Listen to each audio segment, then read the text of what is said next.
one of the keys, though, in order to not get overwhelmed and be efficient when you are creating is to batch produce. And what I mean by that is, block off a half a day or a full day once a month, depending on your content needs, and just start knocking stuff out. I always suggest start with an episode. How many FAQs do you get, right? Are there 5 or 10 maybe that are consistent, drainers of your time?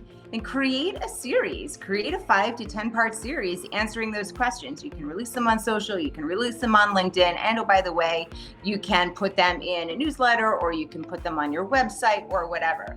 But try and knock them out all together in that one period of time. And the reason is because once you get into the flow, it's easier to maintain that momentum.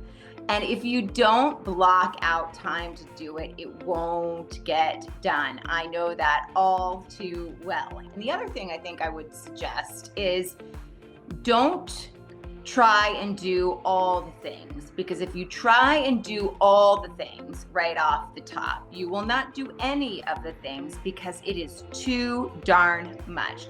Don't worry about crazy graphics. Don't worry about adding music. Heck, don't even worry about adding, transcriptions off the top. Just get in front of your camera and practice for 5 minutes a day and maybe get some content out of it. And that's all you need to do to start, right? It's that simple, but it's making yourself do it.